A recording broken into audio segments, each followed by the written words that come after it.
Hello guys, welcome back on my YouTube channel agriculture future. ठीक है। तो video को स्टार्ट करने से पहले मेरी एक रिक्वेस्ट है कि चैनल को सब्सक्राइब नहीं किया है तो सब्सक्राइब कर ले और बेल आइकन को भी प्रेस कर दे। और आज हम डिस्कस करेंगे प्रिंसिपल ऑफ फार्म मैनेजमेंट के बारे में, जो कि एग्रीकल्चर इकोनॉमिक्स का एक टॉपिक है। और ये एफसीआई यानी कि फूड कॉरपोरेशन ऑफ इंडिया के लिए इम्पोर्टेंट है, एफसीआई की वैकेंसी के लिए। ठीक है। तो इसमें क्या है, सबसे पहले हम ये जो टॉपिक है इसमें मैं बताना चाहूंगी कि एग्रीकल्चर इकोनॉमिक्स की मेरी एक और भी क्लास आ चुकी है। ये मेरी सेकंड क्लास है। ठीक है। तो जिसमें हम फर्स्ट क्लास में मैंने मार्केट के बारे में बताया था, मार्केट के डिफरेंट टाइप्स के बारे में। और इसमें हम पढ़ेंगे एग्रीकल्चर इकोनॉमिक्स जो प्रिंसिपल है जो फार्म मैनेजमेंट के। तो आपको ये सभी क्लासेस मैं फ्री ऑफ कॉस्ट दे रही हूँ। ठीक है। तो चलते हैं नेक्स्ट स्लाइड पे और बात करती हैं फार्म मैनेजमेंट की, कि फार्म मैनेजमेंट जो है। तो सबसे पहले हम फार्म मैनेजमेंट की डेफिनेशन देख लेते हैं कि व्हाट इज फार्म मैनेजमेंट, यानी कि फार्म मैनेजमेंट है क्या, या फिर ऐसे कह सकते हैं कि फार्म मैनेजमेंट कहते किसी हैं। ठीक है। तो फार्म मैनेजमेंट जो है वो दो शब्दों से मिलके बना हुआ है, फार्म प्लस में मैनेजमेंट। फार्म मैनेजमेंट का क्या मीन होता है, यानी कि कोई भी एक भूमि है, कोई भी जमीन है, लैंड है। ठीक है। और कोई किसान है, वो उसकी लैंड है, तो वो क्या करेगा, उस लैंड में से जितने भी जो भी फैक्टर होती हैं, ठीक है, कौन कौन से फैक्टर है, भूमि, पूंजी और श्रम। ठीक है। इन फैक्टर्स को इंक्लूड करेगा और क्या करेगा, अपनी भूमि से ज्यादा इनकम या फिर ज्यादा से ज्यादा अर्निंग करने की ट्राई करेगा। ठीक है। तो इसके लिए वो क्या करेगा, या तो अपनी जो लैंड है उस पे क्या करेगा, पशुपालन करेगा, यानी कि एनिमल्स की रियरिंग करेगा, एनिमल पालेगा। ठीक है। या फिर वो क्या करेगा, वहां पे फसलें लगाएगा। इन दोनों मेथड में से कोई एक मेथड अप्लाई करेगा, और जिससे कि उसे ज्यादा से ज्यादा अर्निंग हो। तो उसमें नीचे डेफिनेशन क्या लिखी हुई है, farm mean a piece of land whereas crop and livestock enterprises are taken up under common management had specific boundary। ठीक है। तो उन सब चीजों का मैनेजमेंट करना। अब अगर मान लो वो वहां पे क्रॉप भी ग्रो कर रहा है, तो ऐसे तो है नहीं कि क्रॉप लगा के छोड़ देगा, उसके बाद में डायरेक्ट जब निकालनी होगी तभी आएगा, नहीं। क्रॉप की भी मैनेजमेंट करनी पड़ती है। मैनेजमेंट में क्या आता है, जैसे कि अभी क्रॉप लगा दी, तो क्रॉप को लगाने से पहले के भी बहुत सारे मैनेजमेंट है, जैसे टिलेज करनी पड़ेगी, भूमि को सही से सीधा करना पड़ेगा। ठीक है। तो टिलेज करने के बाद क्या होगा कि इरिगेशन इरिगेशन की फैसिलिटी करनी पड़ेगी। ठीक है। इरिगेशन भी टाइम टू टाइम देनी पड़ेगी, अगर इरिगेशन नहीं देंगे तो फसल वैसे ही खराब हो जाएगी। फिर डिजीज है कोई, या फिर कोई पेस्ट है या नहीं, ये चीजें भी सब है जो नोट करनी पड़ेगी। अगर कुछ ऐसा है तो उनके लिए भी, उनकी भी रोकथाम करनी होगी। ये सभी चीजें किस में आती है, मैनेजमेंट में आती है, कि हम कोई भी चीज है उसकी मैनेजमेंट कैसे कर रहे हैं। बात करते हैं कि लाइव स्टॉक में मैनेजमेंट कैसे किया जाता है। तो जब पशुपालन कर रही हैं, ठीक है, तो उनमें भी तो कोई रोग वगैरह लगती हैं, उनको चारा देना होता है टाइम टू टाइम। ठीक है। और उनसे मिल्क लेना होता है, जो भी उनके बाय प्रोडक्ट्स हैं उनको ज्यादा से ज्यादा उनका यूज करके न्यू चीजें बनाना, उन्हें फिर से मार्केट में सप्लाई करना। ये सब चीजें क्या है, मैनेजमेंट ही तो है, मैनेज ही तो कर रहे हैं। ठीक है। इसे क्या बोलते हैं, farm manage. Okay. Then next चलती है, नेक्स्ट स्लाइड पे क्या है, इनकी डेफिनेशन दी हुई है अलग अलग। तो सबसे पहले बात कर लेते हैं जो पहली डेफिनेशन है, जो एलसी ग्रे के द्वारा दी गई है। ठीक है। अलग अलग साइंटिस्ट की अलग अलग अपनी डेफिनेशन दी गई है। तो सबसे पहले हम बात कर लेते हैं जो कि किसने दी है, जो एलसी ग्रे के द्वारा, ये जो है एलसी ग्रे इनके द्वारा दी गई है। ठीक है। तो the art of meaning the art of the art of managing a farm successfully. ठीक है। कोई भी फार्म है उसको सक्सेसफुली मैनेज करने की कला, और as measured by the test of profitableness is called farm management. ठीक है। और उसको, हमने फार्म को मैनेज कर लिया, और उसके एंड में क्या करेंगे, हम ये देखेंगे ना कि हमें प्रोडक्शन कितना हुआ है, उससे हमें बेनिफिट हुआ है तो कितना हुआ है, हमने टोटल कितना पैसा लगाया। अब ऐसे तो है नहीं कि फ्री में हम फार्म को मैनेज कर लेंगे, नहीं। उसमें पहले हमें पैसे लगाने पड़ेंगे। अगर हम फसल लगाएंगे तो भी क्या करेंगे, फसल का बीज लेके आना है। ठीक है। उसके बाद में उसमें जो फर्टिलाइजर डालेंगे उनके भी पैसे लगेंगे। ये सब चीजें जो है ये पूंजी है। ठीक है। हमारी जो है मनी वेस्ट इन्वेस्ट करेंगे हम इनके अंदर, इन्वेस्ट करेंगे, उसके बाद में ही तो हमें इनकम मिलेगी ना एंडिंग में। तो यही बोल रहा है कि हम एंड में ये देखेंगे कि हमने टोटल कितना पैसा लगाया, और उसके बाद में हमें लास्ट में क्या मिल रहा है, हमारी क्या अर्निंग हो रही है। ठीक है। यानी कि वो प्रॉफिट होगा ना जो एंडिंग में हमें बचेगा। मान लो हमने 5,000 रुपए पहले लगाए थे सब चीजों को मैनेज करने में, अब लास्ट में हमें इनकम मिली है 15,000, तो अपने को प्रॉफिट कितने का हुआ? 10,000 का हुआ ना। 5,000 तो वही अपने वापस आए हैं, पर प्रॉफिट कितने का हो गया? 10,000 का। ठीक है, तो ये वाली बात है। इसने बोला है कि कोई फार्म को सक्सेसफुली मैनेज करना और फिर उसका जो प्रॉफिट होता है उसे काउंट करना। ठीक है, ये एलसी ग्रे ने बोला है कि इसे बोलते हैं farm management. Okay, second definition है कि फार्म मैनेजमेंट क्या है? एक ब्रांच है किसकी? एग्रीकल्चर साइंस की, जिसमें क्या है? Economics which deal with wealth earning and wealth spending. ठीक है, ये वही है जो मैंने आपको थोड़ी देर पहले बताया था। ठीक है, कि हम स्पेंड करेंगे तभी हमें अर्निंग होगी। ठीक है, तो कोई फार्मर है, उसके पास अपनी खुद की लैंड है, तो वो क्या करेगा? उस पे या तो क्रॉप्स लगाएगा या फिर क्या करेगा? एनिमल रियरिंग्स करेगा, और फिर उनके बाद उसे क्या होगा? एंडिंग में क्या मिलेगा? उसे इनकम मिलेगी। ठीक है, तो उसे जो प्रॉफिट हुआ है वो चीजें उसमें काउंट की जाती है। ओके, देन नेक्स्ट बात करते हैं नेक्स्ट स्लाइड की। Next slide, 1 second. देन फिर हम नेक्स्ट स्लाइड की बात करते हैं। Farm management is defined as the study of business phase of farming. ठीक है, यानी कि बिजनेस फेज है जो फार्मिंग की, उसको उसकी स्टडी करना ही क्या है? फार्म मैनेजमेंट है। एक टाइप का बिजनेस ही होता है ये। फिर बात करें हम प्रिंसिपल ऑफ फार्म मैनेजमेंट, यानी कि जो फार्म मैनेजमेंट है ना, उसके कौन कौन से प्रिंसिपल है। ठीक है, तो प्रिंसिपल की बात करें तो इसके कई बुक्स के अंदर 7 मेंशन है, कई बुक्स के अंदर 6 मेंशन है। ठीक है, तो फर्स्ट कौन सा है? लॉ ऑफ वेरिएबल प्रोपोर्शन और law of diminishing return. Second है कॉस्ट प्रिंसिपल। थर्ड है प्रिंसिपल ऑफ फैक्टर सब सब्स्टिट्यूशन। और फिर है प्रिंसिपल ऑफ प्रोडक्ट सब्स्टिट्यूशन। फिर है प्रिंसिपल ऑफ इक्वो मार्जिनल रिटर्न। फिर है द कंपैरिजन प्रिंसिपल, और फिर है प्रिंसिपल ऑफ कंपैरेटिव एडवांटेज। ठीक है, ये वाले सब क्या है? इसके प्रिंसिपल हैं। ओके, देन नेक्स्ट स्लाइड में बात करते हैं। अब हम एक एक प्रिंसिपल को आराम से डिस्क्राइब करके पढ़ेंगे कि कौन से प्रिंसिपल में क्या क्या चीजें मेंशन है, क्या क्या चीजें वो हमें बताना चाह रहा है। प्रिंसिपल ऑफ फार्म मैनेजमेंट जो है, उसके अंदर इसके यानी कि कोई भी हम काम करें, चाहे तो हम एनिमल रियरिंग कर रहे हैं, चाहे हमने फसल को ग्रो किया है, उसे क्या करना पड़ेगा? हमें मैनेज तो करना ही पड़ेगा। ठीक है, मैनेज करना पड़ेगा, तो उसके लिए कुछ ऐसे प्रिंसिपल्स, यानी हमें ऐसी चीजों को फॉलो करना होगा, ऐसी कुछ चीजें जो अपनानी होगी जिससे हमें इनकम क्या हो? अच्छे से मिले। ठीक है, या फिर हमें उन प्रिंसिपल को पढ़ना पड़ेगा। ये जो प्रिंसिपल है कि कौन कौन से प्रिंसिपल फार्म मैनेजमेंट के अंदर अप्लाई होती है। ठीक है, तो some of the economic principle that help in rational farm management decisions are. ठीक है, कुछ प्रिंसिपल्स हैं जो हेल्प करती हैं मैनेजमेंट करने में। First concept principle of diminishing return. Concept principle of diminishing return, यानी कि डायमेंशनिंग रिटर्न का प्रिंसिपल है फर्स्ट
इसके अंदर हम सबसे पहले देखेंगे जो प्रिंसिपल ऑफ डायमेंशनिंग रिटर्न है ना, इसके अंदर क्या है, इस प्रिंसिपल के अंदर है ना मेनली ये रहता है कि मान लो कि हमारे पास जो भी मैंने आपको बताए थे कि हमारे पास जो सोर्सेज रहते हैं कौन कौन से, जैसे कि लैंड रहता है, लेबर रहता है, मनी, ठीक है, ये सभी चीजें जो है, मान लो कि इनमें से हमें प्रोडक्शन ज्यादा लेना है, ठीक है, 1 हेक्टेयर हमारे पास जमीन है, हमें प्रोडक्शन ज्यादा लेना है, मार्केट में उस चीज की मांग बहुत ज्यादा बढ़ गई है, जो चीज हम अपनी फील्ड के अंदर ग्रो कर रही हैं, ठीक है, या फिर जो चीज हम मान लो एनिमल रियरिंग कर रही हैं तो उनके प्रोडक्ट्स की मांग बहुत ज्यादा हो गई है मार्केट के अंदर, ठीक है, तो हम क्या करेंगे, हम यही करेंगे कि जितनी डिमांड हो रही है हम उन सभी चीजों की सप्लाई कर सके मार्केट के अंदर, ताकि हमें भी अर्निंग हो और लोगों को भी वो चीजें मिले। तो इसके लिए हम क्या करेंगे, या तो हम लेबर को ज्यादा कर देंगे, ठीक है, या तो हम लेबर ज्यादा कर देंगे, या फिर हम क्या करेंगे, मनी इन्वेस्ट करेंगे थोड़ा और, ताकि उससे भी ज्यादा प्रोडक्शन हो। लेकिन इसमें क्या रहता है कि लैंड तो हमारी 1 हेक्टेयर ही रहेगी ना, ठीक है, लैंड तो जितनी है उतनी रहेगी।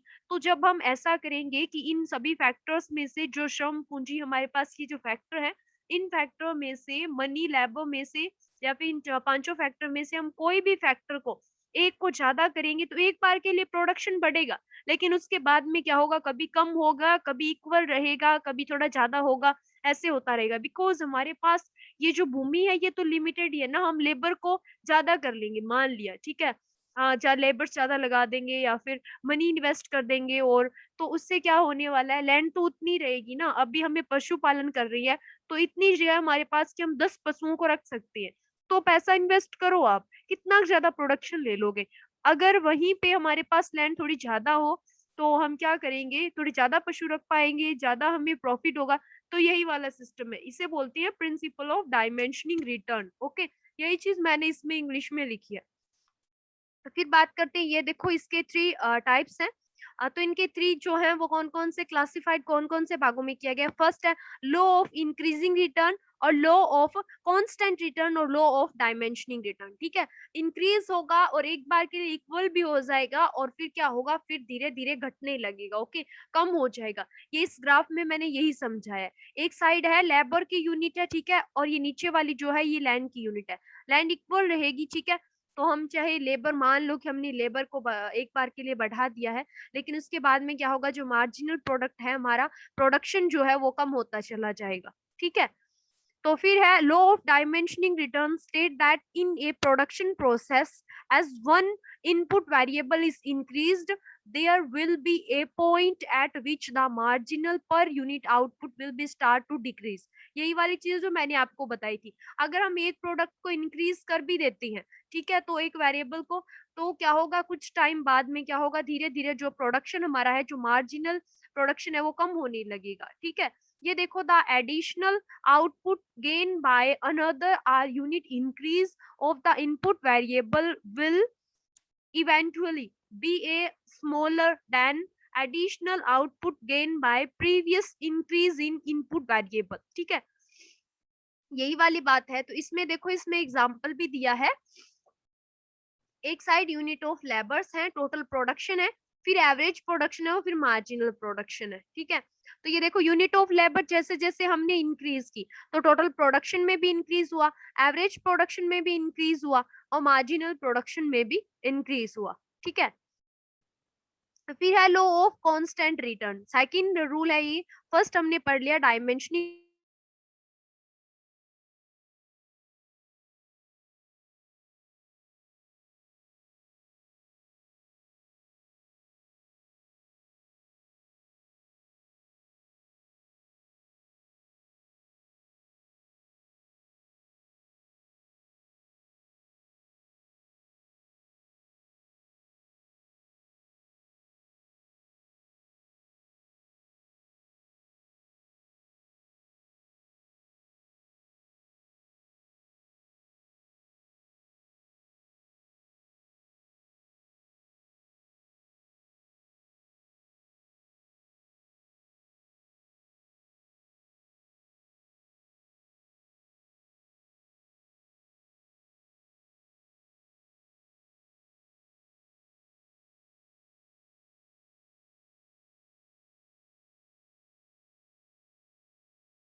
लॉ ऑफ डायमेंशनिंग रिटर्न में ये क्या बोल रहा है कि मान लो कि हमने क्या किया, जो ये लेबर है ना इसको क्या क्या इंक्रीज कर रहे हैं हम, ठीक है। ये जो हमारे पास जितने भी सोर्सेज हैं प्रोडक्शन के, उनमें से हम ये जो लेबर है इसे क्या कर रही है, इंक्रीज कर रही है, तो हमें जो आउटपुट मिलेगी ना, यूनिट ऑफ आउटपुट है, उसमें क्या होगा, उसमें जो हमारी मार्जिनल प्रोडक्शन है वो क्या होगा, एक टाइम में क्या रहेगा, एक टाइम ऐसा आएगा जब वो क्या होगा कि कंटिन्यू वहां पे ही रुक जाएगा, ठीक है, ना तो ज्यादा होगा ना कम होगा।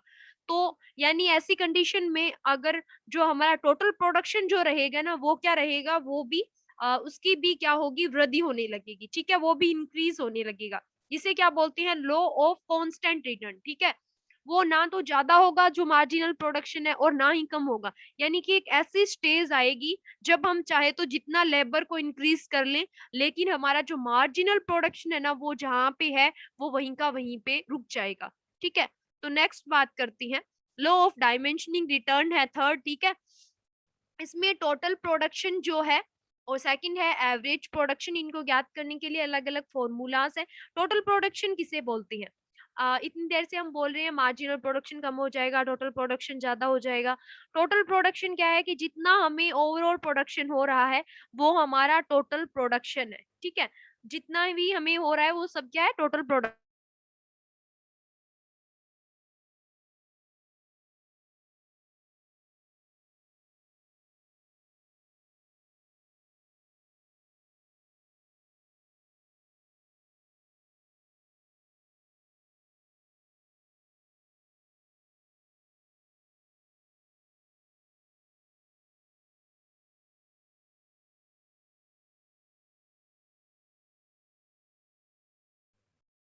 अब समझ में आया कि मार्जिनल टोटल किसे बोलते हैं। हम पहले बात करेंगे टोटल की, ठीक है, टोटल किसे बोलते हैं, सेकंड करेंगे एवरेज की। टोटल का मीन क्या है कि हमारे पास जितने भी प्रोडक्शन सोर्सेज हैं, प्रोडक्शन करने के लिए जो सोर्स हैं जिनको हम अप्लाई करके प्रोडक्शन को बढ़ा सकते हैं, तो उन सोर्सेज का हम क्या करेंगे, सबसे पहले तो उन सोर्सेज को हम जब बढ़ाएंगे सभी सोर्सेज को, तो सभी सोर्सेज को बढ़ाने के बाद में हमें जो प्रोडक्शन मिलेगा ना वो होता है टोटल प्रोडक्शन, टीपी बोलते हैं उसे, ओके। और एवरेज प्रोडक्शन क्या रहेगा, एवरेज प्रोडक्शन ये है कि सभी जो भी हमारे पास प्रोडक्शन जो है सोर्सेज हैं उनको हम एक साथ तो बढ़ा नहीं सकते। कभी पहले किसी को फिर सेकंड नंबर पे किसी को, ऐसे हम इंक्रीज करेंगे बारी बारी से। तो उसके बाद में क्या होगा कि हम उनकी एवरेज निकालेंगे कि हमने लेबर को इंक्रीज किया तो हमें इतना प्रोडक्शन मिला, हमने मनी ज्यादा इन्वेस्ट किया तो हमें इतना प्रोडक्शन मिला, और इन सब का हम एवरेज निकाल देंगे और बता देंगे कि ये इसका एवरेज है। ये नीचे क्या है, फॉर्मूला। फॉर्मूला में क्या करती हैं, जो टोटल प्रोडक्ट है उसकी मात्रा, ये वाई जो है ना ये टोटल प्रोडक्ट की क्या है, ये क्वांटिटी है, यानी कि इसकी मात्रा कितनी रही। और जो सेकंड है जो एक्स वन है उसका मतलब क्या है, उत्पादन साधन की कुल मात्रा, यानी कि हमने जो मतलब जो प्रोडक्शन सोर्सेज हैं उनकी मात्रा, ठीक है। यानी हमने कितने प्रोडक्शन सोर्सेज जो है उनका यूज किया, और जब हमने यूज किया तो उनसे टोटल कितना प्रोडक्शन मिला, उन्हें जब हम फिर इस फॉर्मूला को जब हम अप्लाई करेंगे तो हमारा जो आंसर आएगा वो एवरेज निकल जाएगी हमारी, वो होता है एवरेज प्रोडक्शन, ठीक, कोई भी चीज की एवरेज। और फिर बात करते हैं हम कि मार्जिनल प्रोडक्शन की, कि मार्जिनल प्रोडक्शन क्या होता है। मार्जिनल प्रोडक्शन ये है कि मान लो हमने लेबर को इंक्रीज किया है, ठीक है, कोई एक पर्टिकुलर टाइम में हम एक पर्टिकुलर सोर्स को ही इंक्रीज कर सकते हैं, तो जब हम उस चीज को इंक्रीज करेंगे तो उससे कितना प्रोडक्शन होता है वो कहलाता है हमारा मार्जिनल प्रोडक्शन, ओके। तो ये जो फॉर्मूला है इसमें जो वाई है उसका मतलब है कि टीपी की मात्रा में चेंज करना, ठीक है, टीपी की मात्रा जो टोटल प्रोडक्शन है। एंड सेकंड जो है ना एक्स, उसका मीन है जितना भी प्रोडक्शन सोर्सेज है उनकी जो हम क्वांटिटी मात्रा यूज कर रहे हैं उसको क्या करना, चेंज करना, ओके। देन ये है सारणी, ये टेबल जो है ये समझाने के लिए, जैसे मैंने आपको स्टार्टिंग में बताया था कि जो भूमि हमारे पास सीमित रहेगी, 1 हेक्टेयर भूमि है, ठीक है, लेबर यूनिट है हम इंक्रीज कर रहे हैं रेगुलर, ओके। फिर बात करते हैं हम टोटल प्रोडक्शन की, हमारा टोटल प्रोडक्शन भी इंक्रीज हो रहा है, कोई प्रॉब्लम नहीं है। लेकिन अगर हम बात करेंगे ना मार्जिनल की, मार्जिनल अभी हमने पढ़ा था कि कोई भी एक प्रोडक्शन सोर्सेज में हम चेंज करके निकाल सकते हैं, ठीक है। तो अब ये हमारा जो मार्जिनल प्रोडक्शन रहेगा ना, इस मार्जिनल प्रोडक्शन में क्या होगा, देखो पहले ये इंक्रीज हो रहा है, ठीक है, यहाँ तक तो ये इंक्रीज हुआ, इसे बोलते हैं फर्स्ट इंक्रीज, ठीक है। उसके बाद में क्या होगा, उसके बाद में सेकंड स्टेज जो है वो देखो डायमेंशनिंग लिखा हुआ है, उसका मीन क्या है, कि देखो धीरे धीरे कम हो रहा है, ठीक है, एक स्टेज पे आके रुक गया, फिर धीरे धीरे कम हो रहा है, फिर कम हो रहा है, उसके बाद में थर्ड स्टेज जो है वो है नेगेटिव की। ये देखो धीरे धीरे नेगेटिव होता जा रहा है। ये मैंने आपको बताया था कि एक टाइम आएगा जब ये नेगेटिव में चला जाएगा जो मार्जिनल प्रोडक्ट है, क्योंकि हम लेबर को कितना ज्यादा बढ़ा सकते हैं। टोटल प्रोडक्शन तो बढ़ेगा मान लेते हैं, लेकिन मार्जिनल प्रोडक्शन जो है वो नहीं बढ़ेगा, वो एक लिमिटेड टाइम के बाद माइनस होता चला जाएगा। ये देखो इसी ग्राफ में यही चीज दिखाई गई है कि एक टाइम पे आके वो रुक जाएगा, ठीक है, मैक्सिमम पॉइंट पे आके मार्जिनल प्रोडक्ट, और फिर धीरे धीरे क्या होता चला जाएगा, धीरे जीरो होता चला जाएगा, ठीक है। ये इसका कर्व है। और उसके बाद में हम बात करेंगे cost principle of farm management, ठीक है। ये कौन सा है, 2 नंबर का जो है, 2 नंबर वाला है हमारा। फर्स्ट हमने डायमेंशनिंग रिटर्न पढ़ा था, सेकंड है cost principle of farm management, okay.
अब ये जो थर्ड टाइप है ना, cost principle of farm management, इसका क्या है, कॉस्ट प्रिंसिपल का ये है, यानी कि कोई भी कृषक है, कोई भी फार्मर है हमारा, उसके पास जो उसकी लैंड है, ठीक है, तो उस लैंड पे क्या रहता है, उसके लिए दो कॉस्ट अप्लाई होती है। पहले तो ये बता देती हूँ, फिक्स्ड और वेरिएबल, ठीक है, ये दो कॉस्ट है, टू टाइप्स हैं कॉस्ट के, ठीक है, मेनली बड़े टाइप यही है दोनों। तो उसके बाद में कॉस्ट प्रिंसिपल क्या होता है, कॉस्ट प्रिंसिपल में क्या होता है, it explain how losses can be minimized during the period of price adversity, ठीक है। तो इसमें ये रहता है कि कोई भी फार्मर है, ठीक है, उसे अपनी भूमि के ऊपर कितना इन्वेस्ट करना है, कितने पैसे लगाने हैं, किस चीज पे लगाने हैं, और किस चीज को अगर वो कम ले आए या फिर कम यूज में ले तो भी उसके प्रोडक्शन पे कोई खास फायदा नहीं, मतलब उस पे कोई फर्क नहीं पड़ने वाला, कोई इफेक्ट नहीं पड़ने वाला, बस उसको जो पैसे है ना उसके पैसे भी बच जाएंगे, ठीक है। तो ये सभी चीजें क्या है, इसमें काउंट की जाती है, ओके। किसमें काउंट की जाती है, इसके अंदर कॉस्ट प्रिंसिपल के अंदर। इसमें टू कॉस्ट है, कौन कौन सी, एक है फिक्स कॉस्ट और सेकंड है वेरिएबल कॉस्ट। अब ये फिक्स कॉस्ट क्या होती है और वेरिएबल कॉस्ट क्या होती है, ठीक है। तो फिक्स्ड कॉस्ट में तो क्या रहता है, फिक्स्ड कॉस्ट में ये रहता है कुछ ऐसे खर्चे होते हैं, चाहे तो हमारे पास जमीन है, हम उस जमीन पे कुछ बुआई कर रहे हैं या फिर एनिमल की रियरिंग कर रहे हैं, अच्छे नहीं कर रहे, वो खर्चे वो पैसे तो हमें देने ही पड़ेंगे। जैसे कि एग्जाम्पल के लिए टैक्स देना पड़ता है, चालान देना पड़ता है जो, और जो कॉस्ट देनी पड़ती है जो हर बार, ठीक है, रेंट देना पड़ता है जिसे हम इंटरेस्ट बोलते हैं। ये सब चीजें जो है ना, परमानेंट लेबर वगैरह है, ये सब चीजें, यानी कि ये जो पैसे है ना, ये तो हमें इन्वेस्ट करने ही पड़ेंगे, चाहे तो हम उस जमीन पे कोई भी सोइंग कर रहे हैं, चाहे हम उसको यूज में ले रहे हैं चाहे नहीं ले रहे। ये वाली होती है फिक्स कॉस्ट। बात करें वेरिएबल कॉस्ट कौन सी होती है, वेरिएबल कॉस्ट वो है कि हमने मान लो, ये देखो इंपॉर्टेंट, जो कि ये वाले जो सीड फर्टिलाइजर मैन्योर इंसेक्टिसाइड, यानी हम क्रॉप को ग्रो कर रहे हैं फील्ड के अंदर, तो उसके लिए हमें सीड भी लेके आना पड़ेगा, फर्टिलाइजर मैन्योर इंसेक्टिसाइड लेबर, ये सब चीजें जो है हमें चाहिए होंगी, ठीक है। तो इन पे जो खर्चा आएगा ना वो कहलाता है वेरिएबल कॉस्ट, ओके। और ये देखो एक फॉर्मूला होता है, टोटल कॉस्ट किसे बोलते हैं, फिक्स कॉस्ट प्लस में वेरिएबल कॉस्ट, दोनों को बोलते हैं टोटल कॉस्ट। ये वाला पूछा जाता है कई बार फॉर्मूला की, टोटल कॉस्ट का फॉर्मूला क्या है। फिर सी नंबर जो है वो है principle of equal marginal return, ठीक है। इक्वल मार्जिनल रिटर्न का जो प्रिंसिपल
अब ये जो इक्वल मार्जिनल रिटर्न का जो रूल है, इसमें क्या कहता है, इस प्रिंसिपल में ये रहता है कि कुछ किसान ऐसे होते हैं जिनके पास क्या रहता है, लैंड वगैरह, कैपिटल, ये सब चीजें क्या रहती है, लिमिटेड होती है, ठीक है, इरिगेशन के रिसोर्सेज। तो उनको ये रहता है कि हम कितना पैसा खर्च करें, किस चीज पे खर्च किया जाए, ठीक है।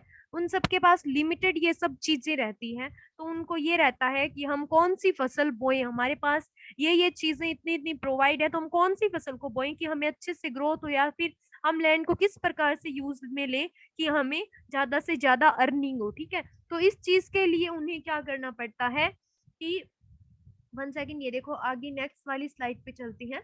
नेक्स्ट स्लाइड पे ये एक क्या दिया गया है, एक टेबल दी गई है, ठीक है। इसमें अमाउंट बताया गया, एग्जांपल दिया गया है कि कोई ये जो है ये अमाउंट है, ठीक है। और ये क्या है, ये वीट की मार्जिनल, इनकी प्रोडक्ट की ये मार्जिनल वैल्यू है प्रोडक्ट की, ठीक है। ये तो किसकी है, वीट की, और ये किसकी है, राइस की। इस टाइप से थी ये सारणी, ये टेबल जो है, ठीक है। तो सबसे ज्यादा पैसे किससे मिलने वाले हैं उसे, 60 रुपए वीट से। सबसे ये अलग अलग रेट है, ठीक है, अलग अलग है, तो ये 60 है। उसके बाद में सबसे कम कौन, सबसे ज्यादा कहाँ पे मिल रहे हैं, ये एक साइड राइस है, ठीक है, और एक साइड वीट है।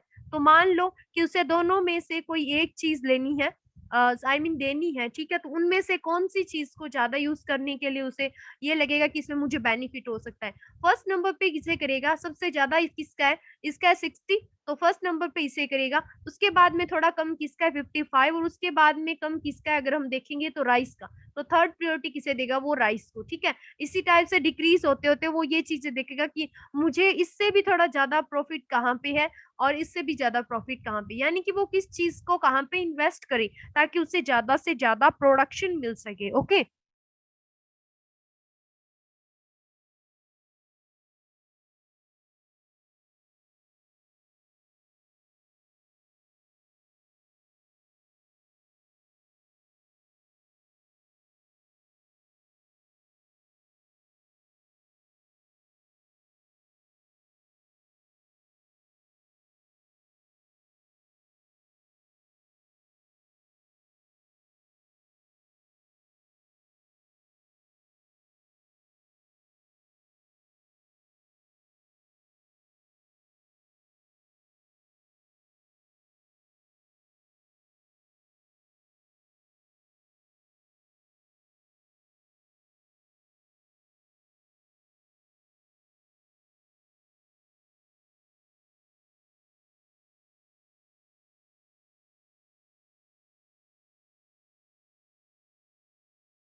ये जो प्रिंसिपल है, इस प्रिंसिपल में क्या रहता है कि जो फार्मर है वो ये चीज देखता है कि मुझे कौन से, यानी कि कुछ चीजें ऐसी होती है जो कि उसे हाई कॉस्ट पे मिलती है जब वो मार्केट से परचेज करता है, ठीक है। मान लो फर्टिलाइजर की बात ले लो, या फिर सीड की अलग अलग वैरायटीज के सीड मिल रहे हैं, फर्टिलाइजर जो है वो अलग अलग प्राइस पे मिल रहे हैं। तो यानी वो क्या करेगा कि जो हाई प्राइस के हैं उन्हें कम प्राइस की उनकी जगह पे जो कम प्राइस वाले हैं और अच्छा रिजल्ट दे रहे हैं वो वाले प्रोडक्ट को परचेज करेगा ना वो, ठीक है। तो ऐसे आई मीन कि वो जिन प्रोडक्ट को खरीदते टाइम उसे क्या है कि ज्यादा पैसे देने पड़ते थे, उसकी जगह वो कोई दूसरा प्रोडक्ट, ऐसा प्रोडक्ट यूज में लेगा जिससे उसे पैसे भी कम देने पड़ेंगे और उसे अपना प्रोडक्शन भी अच्छे से मिल जाएगा, ठीक है। इसे बोलते हैं सब्स्टिट्यूशन फैक्टर, यानी कि एक फैक्टर की जगह पे ऐसे दूसरे फैक्टर को यूज में लेना जिससे कि उसे कोई भी उसकी इनकम में क्या हो, उसे नुकसान नहीं हो, ठीक है।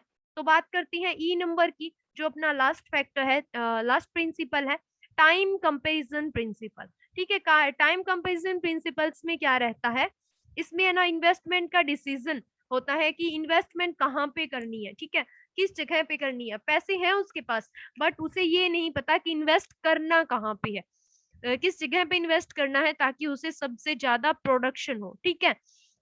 तो इन्हीं चीजों के लिए क्या करता है कि वो ये चीज देखता है। तो ये जो नीचे जो फॉर्मूलाज है ना, ये फॉर्मूला अप्लाई करते हैं हम। मान लो कि हमने कोई चीज है, आज हमने कोई थ्रेसर परचेज किया है, ठीक है, आज हमने कोई थ्रेसर 1500 रुपए में परचेज किया है। तो वो ये देखेगा कि फ्यूचर में अगर मैं इसे 2 साल यूज़ कर लूँ, उसके बाद में मैं इस चीज़ को वापस आगे किसी को बेच सकता हूँ, और बेच सकता हूँ तो भी कितने रेट में बेच सकता हूँ, या फिर उसने सेकंड हैंड थ्रेसर लिया है, ठीक है? तो इन सभी चीज़ों का जो क्या है वो आंकलन करता है कि आज मैं जो चीज़ ले रहा हूँ वो कल को भी मुझे प्रॉफिट देगी क्या? ठीक है? तो ऐसी जगह पे इन्वेस्ट करना जिससे कि उससे लंबे टाइम तक प्रॉफिट होता रहे, ठीक है? तो ये हमारे थे फार्म मैनेजमेंट के प्रिंसिपल्स। तो thanks for watching my video. मिलते हैं नेक्स्ट वीडियो में, जल्द ही आपके लिए मैं सेकंड वीडियो लेके आऊंगी। तब तक के लिए take care, bye bye. Videos को ज्यादा से ज्यादा लोगों तक शेयर करें।